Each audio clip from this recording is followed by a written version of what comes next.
thanks for coming back again, Western Renaissance. Thanks for all the recent support.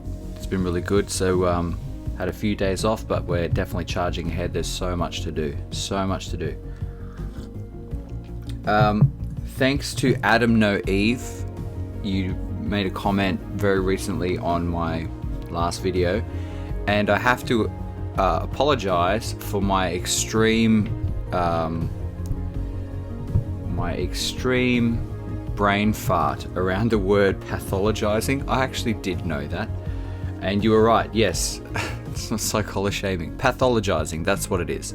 I usually would know that word, but for some reason I was having a huge mind blank around that one. So much so that I'm actually going to change the title of that video to pathologizing, because that's exactly what it is. Thanks for that heads up.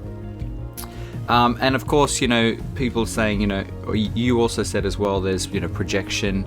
That's the thing, when you have these multi-layered attacks, these social attacks, all this social sparring, there's so much overlap. There's always some form of ad hominem. There's pathologizing, psychologizing, there's projection, there's plausible deniability. That's the thing, they do all blend into one another, and there's so much overlap.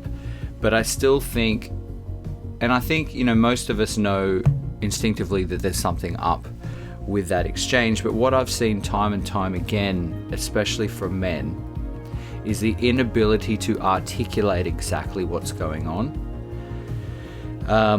And that's why I want to spend some time categorizing and naming these very specific interactions that happen all the time. And I've just seen it so many times where a woman or like a cog femme in general will run verbal laps around a man, and he'll be frustrated, and you can see on his face, and he sees he's behind his eyes, something's ticking over, going, that doesn't make any sense, but I can't explain why or where it's gone wrong. Men do get tripped up in language. I remember two things. Jordan Peterson saying that a man has to be very intelligent to outsmart women. Or in another way, Kurt Doolittle said that women innately have a higher verbal ability. And, from my own life experience, not that I've looked at any science or anything, but just from my own life experience and putting these comments together, it just seems they have a much stronger, on the ground, in the moment, verbal ability to use these techniques. It's more instinctual for them. It's instinctual and reflexive for them to use these verbal manipulation techniques, and men don't. There's more in the way of the pipeline between instinct and coming out the mouth. I think for men, we can mentally internalize a model and thoughts and that sort of thing, but sometimes for a lot of men, spitting it out in words, especially in real time, can be a lot more difficult. And so I still think there's a lot of value in categorizing a lot of these things. So if other people are watching, they can put names and descriptions to what they see happening that they already feel doesn't really make sense. But thanks a lot for that. That's exactly what it is, pathologizing. I'm going to change the name of that video because that's exactly what it is. There was already a word for it. Thank you for that. The other thing I want to talk about too is I do agree that the emphasis on social status, that's the next step.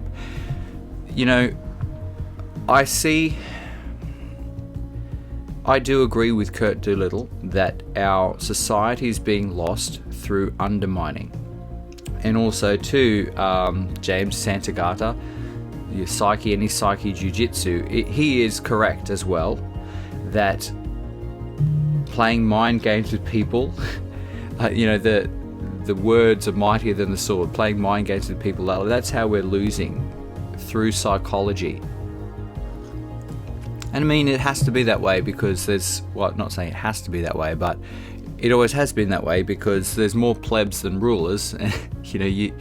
the rulers only have finite resources to control the plebs, and so the most effective way to do it is through mind viruses. And that's not necessarily a bad thing, because society does need structure, and even though we seem to have rulers now, you can have rulers through competency. You can have legitimate authorities and legitimate leaders, but yeah, we're definitely seen to be on the edge of this dark age where we have rulers.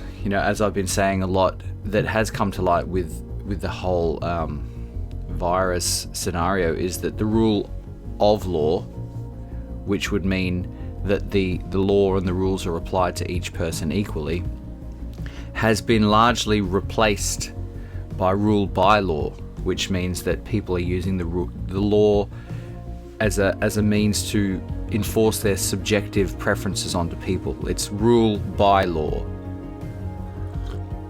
instead of rule of law.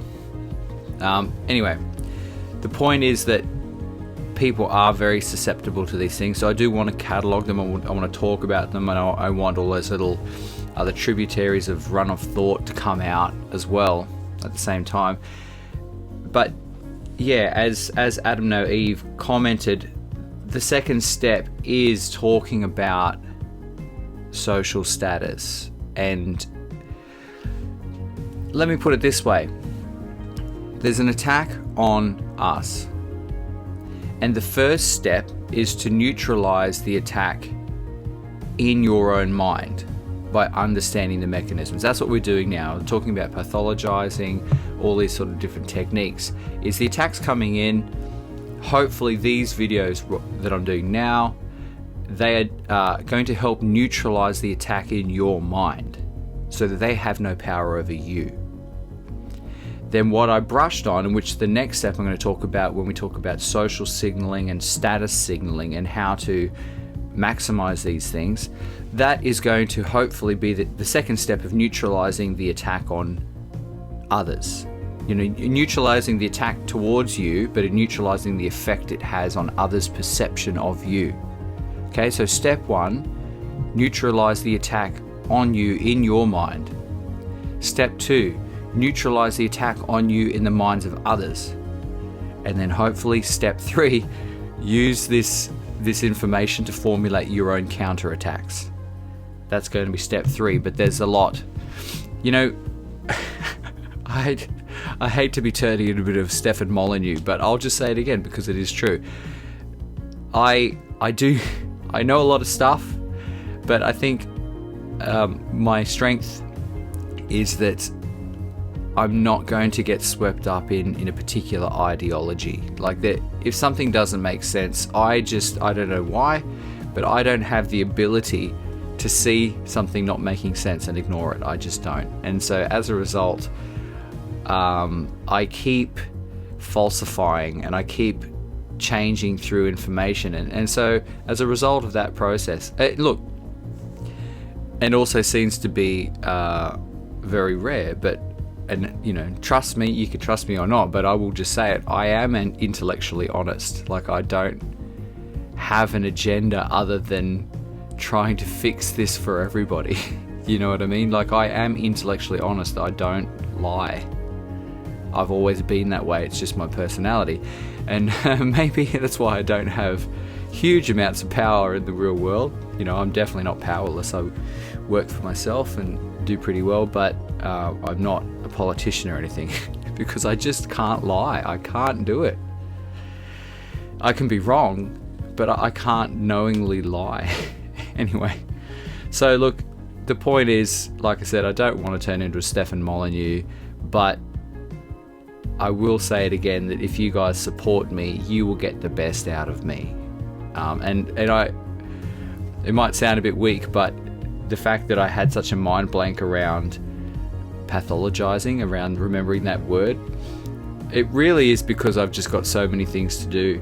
I've got a business, I've got a family, I've got a life, and all these things have been so heavily impacted in current times that it's even harder. And I'm also doing other work to try and scratch together the income that's been disrupted from the current times, if you know what I mean. So I'm definitely happy to do it. Going to be here. Got so much to talk about because I'm so passionate about it. But if you can support me, buy me a coffee, send us some Bitcoin or something like that, it just does help me redirect more of my time into this and sorting out my thoughts correctly. And like I said, at the end of the day, if I was doing this full time, you would get the absolute best out of me, and it would be a lot better than now. I wake up, I don't really prepare that much because I've got other things to do. Anyway, I'll leave it there. Look, if you guys can support me, as I said, you'll get more out of me and you'll get better out of me. The more resources I can put into this, the better it's going to be. And who knows where that could go, because I do think I've got a lot to offer. I'm not a funded shill. I saw some video of Charlie Kirk, and man, that guy's a train wreck. And he had set up some, Turning Point USA video, two guys against a white background, and it's a white guy pretending to be a Democrat and a black guy with a MAGA hat on. And he's like, but don't, and the white guy saying to the white Democrat is saying to the black guy, but don't you know Trump's a racist? And he's like, oh really? But why would I vote for him? And then he's like, played this clip of Joe Biden saying, you ain't black. And then it's just like cringe acting, cringe set, cringe all around, Democrats are the real racists kind of argument again. But the point is that's really interesting is Charlie Kirk, I'm pretty sure he's massively funded. He's funded to be cringe. He's funded to not give you any answers. He's funded to make delusional old Republican boomers feel like something's happening and they're just losing in a free and fair democracy. And above all else, well, if we get voted out, that's the way we're happy to go, because we believe in democracy. So they're happy to lose democratically because that is their principles, damn it. So, but on the other side, I will not give you cringe, I will give you the truth, but I'm not funded. Anyway, moving on. Look, I just want to talk about a little interesting story before I wrap this one up. And this comes down to the power of getting your social signaling correct. I've had, some mates in real life, in different relationships. One mate unfortunately got divorced, and I was talking to him about his relationship issues for quite a while. I had another mate who maybe had like a little turbulent time with his girlfriend and that sort of thing. And it was really interesting because I was thinking about all this social signaling stuff,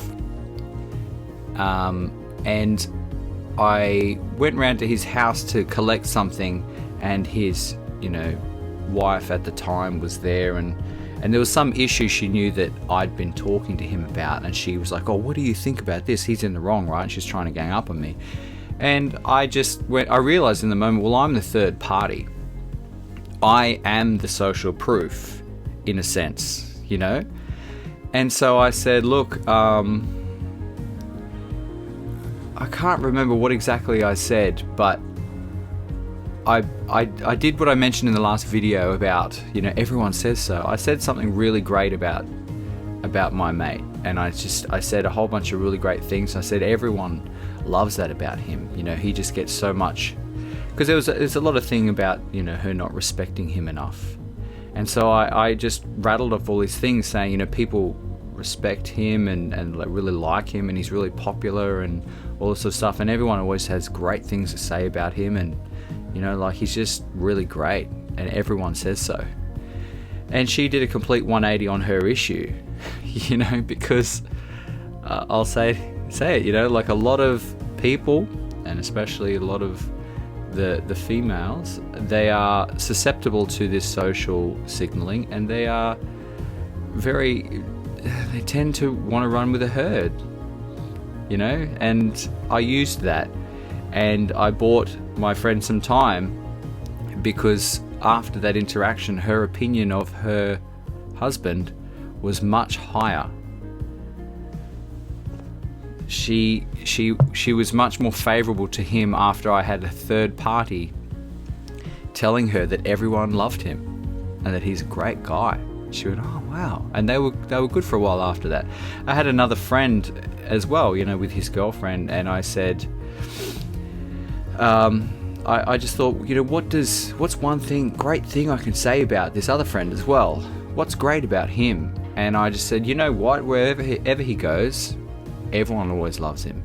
Like, he just puts a smile on everyone's dial. He's such a positive energy. People love that about him. He makes people feel really good. And he's just an awesome guy. And you could see her beaming with pride, just knowing that. And it comes back to this thing of like, well, women want a guy that other women want. And I think it's more than that you think that other women want, but also that other men like, and that everybody likes. It's just, once again, social proof. And so I use this in very specific circumstances where I thought to myself, okay, how can I improve my friend's relationship with his woman? And I did this. I said, you should hear what people say about him. He's just so good. He's great, blah, blah, blah. Now, the downside to this story is that all my friends, being just guys, were too dense to really understand what I did. And I kind of, one of them got it after I actually explained it very, very specifically, explained that it was a very deliberate move. It was a very deliberate strategy. But because they don't get it, they fail to do that for me. I have other friends, who do that for me as well. But look, that is in the battlefield of male-female relationships, that is such a powerful strategy that men never use, because, once again, getting back to why do these sort of videos, well, because guys just don't get it. They don't get it. And you know what, even in the past, we had institutions that helped us get it. We'd have institutions that helped men give each other reciprocal insurance and reciprocal status, even though they didn't realize that's what was happening. You go look at a football team. A football team, all the girls hang off football teams, and all the guys are there, and they're all acting together. They're all giving each other reciprocal status because they're achieving as a team. But and that's probably a good insight into the sinister motives of destroying men's spaces, is you're destroying these institutions and these spaces where men can get together and reciprocally insure each other and reciprocally give each other status, give each other social proof, because they get together and help everyone in their pack raise their status for the better. And society looks from the outside in going, wow, what a great group of guys. We're so atomized these days, and it's really probably contributed a lot to the downfall of relations between men and women. But look, I did that very specifically, is when, okay, how can I rattle off a great marketing blurb about my friends to their women? And it worked a treat. It's not, it happens and it wears off. It's the sort of thing you have to keep doing. But it really, the few times that I actually tried this very deliberately and watched for the result, I was like, yeah, that's powerful stuff. And it's so small scale. Even at such a small scale as a third party talking that everyone in their group and their industry loves them, had such a powerful positive effect on their women. I can only imagine how amazing it would be if men actually did integrate this. So look, I do want to talk about this. I don't want this one to get too long, but look, thanks for the feedback, guys. Getting great comments. I feel like I could just do videos talking about responding to comments. So it's really awesome. Thanks a lot. But yeah, once again, this is the three-stage strategy, is, understanding these attacks, these psychological attacks, neutralizing them in your mind by understanding what's going on, then counter-signaling them to neutralize them in the minds of other people, and then formulating defensive and counter-offensive strategies. Let me know what you think. Cheers.